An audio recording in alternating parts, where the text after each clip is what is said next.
Check this out. This is the PT28 Oathkeeper by Brinyte, and I want to just go over it and show you what this thing is all about. When it's dark, I'm going to compare it to all of these. So if you want to see a really long video, go all the way to the end till it's dark, because it's going to take a while to just show the comparison between all these.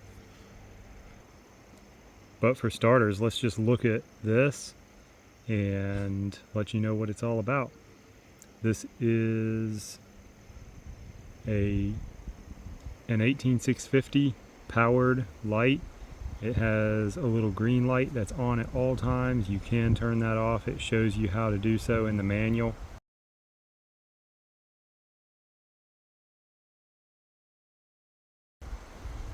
This tactical ring can be put on it, or it can be taken off. I've opted to have it on there because I kind of like the extra little gripping ability with it, but I did have to switch it over to a right hand carry, because when I pull it out on the left hand, I don't have my button right there that I need. So I'm carrying it over in the right hand pocket, so that way I can get to that button and operate it on the thumb like I need to do. Be removed. See how easy that was? And we can put this back on here just to show you all what it's like. See what that looks like without the ring. That's not bad. It's a little more compact. There's like a little O-ring right there that you would take off. I left it on because it helps hold this kind of in place. And there's some grooves with this little thumb ring where you have to just get it lined up just right on that pattern right there. I'm going to throw it back on there. So I already showed you what was on this other side over here. You have a magnetic charging, which I really like a lot. There's not like a little flap to eventually wear out and open up and expose a Type-C charging. You have this right here, which is perfectly fine to be in the elements, and you just slap your magnetic charging to it. The only problem is you do have to keep up with your charging cable, but I do that. And I also don't even charge my batteries in the flashlight sometimes. As most of you all know who watch my videos, I just pull it out and throw the battery in the charger. But you have that option. You have the ability to turn this on by pressing the tail button, and it comes on in whatever mode it was last in. Whatever you were in, it's going to come back up in that. And then you press the side button and go throttling through the 4 options to get to where you want to be, to get to the light level you want to be.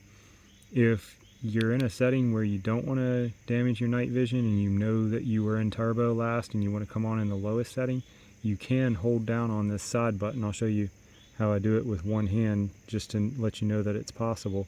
See how I'm hitting that side button, and then I come up here and hit that tail, and then it will come on in the lowest setting. That's good that they have that. That way, if you were last in this right here and you're trying to check to see if the babies are sleeping, or just whatever, you're fixing to like read a book and you don't want to damage your eyes, you don't have to just put it into your side and block the light out. You can do that side button. The other thing to note is if you double press this, so strobe alert, strobe comes on, and then a single press takes it back out of it.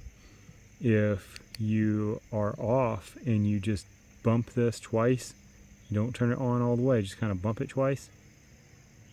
There's the strobe again. So you have different ways of getting to different light levels that you need. And if at any time you want turbo, then you're going to have to get to it.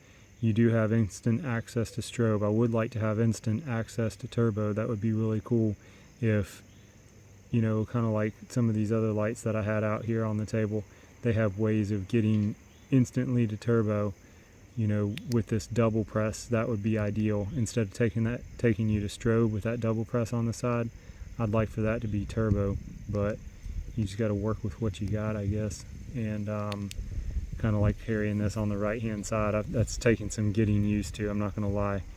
It is different, but it's doable, because then it just goes down in the pocket. There's your pocket clip, goes in the pocket, and retrieval is really cool. I can just slide my finger through there and bring it on up, and you have really good control over it.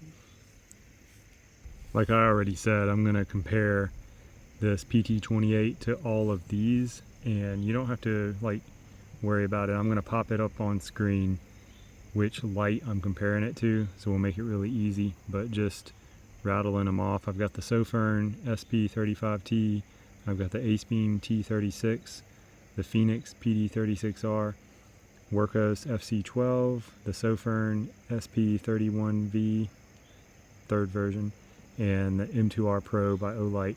Some of these are kind of weird to compare, because like these over here, 21700s, that's a 21700.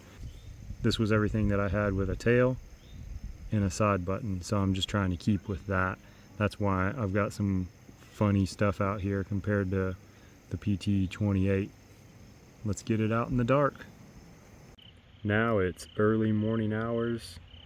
We're just working by moonlight out here. That's the lowest setting on the PT28. Let's go ahead and go through these modes and see what they look like. That's the next level. That's enough to walk. That's enough to get out there and see what you're doing.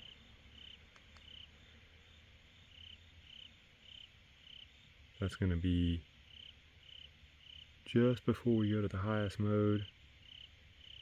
You've definitely got enough throw to see some distance now. Then that's going to be the highest setting. Nice amount of spill with a good hot spot reaching all the way into those woods there. I can see with the naked eye. Now let's go ahead and bring up this Sofern SP31T. Actually, it's an SP35T. And that's on turbo.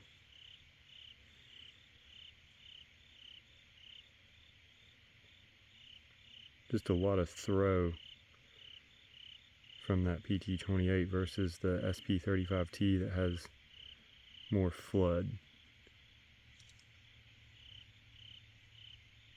Now the Acebeam T36 on the left and the PT28 on the right.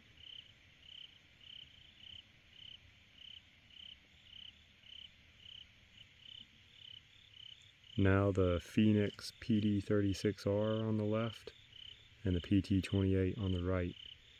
And this is what I really wanted to show you all the difference of.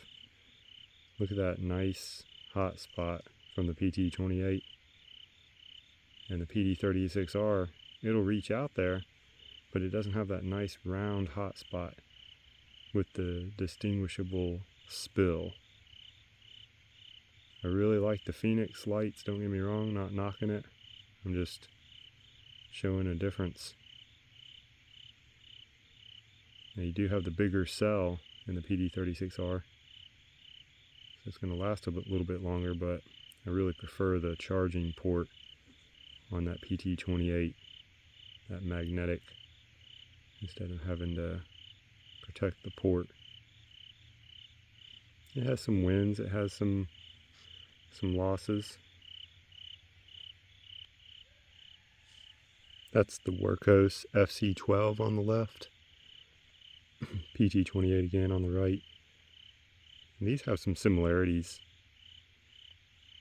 actually. Same amount of throw. Hotspot's a little bit bigger on the PT28.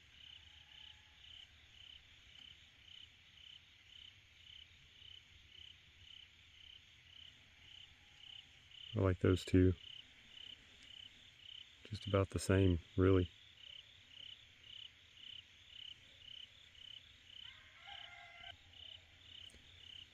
There's the Sofern SP31V3 on the left, and again the PT28 on the right.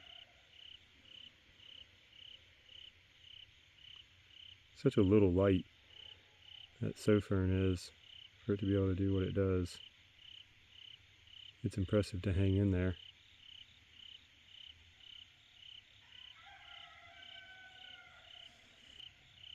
And last but not least, the M2R Pro by Olight on the left. That is modded, and I should have told you the T36 by Acebeam is also modded with 3000K.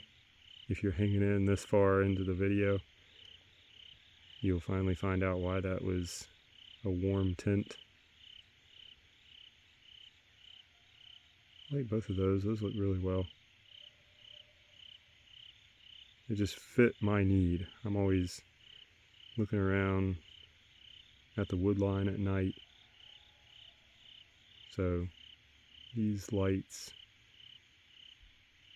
they're hard to beat. Just wanted to compare them all. Let you know what they looked like. This concludes the throwout comparison that I did with the PT28 against all of these. I really like how well it did. The Workos FC12 did really good in my opinion. I really liked those two, and just let me know what you think in the comments. Which one was your favorite, and check out that PT28 because I think it's a really cool light.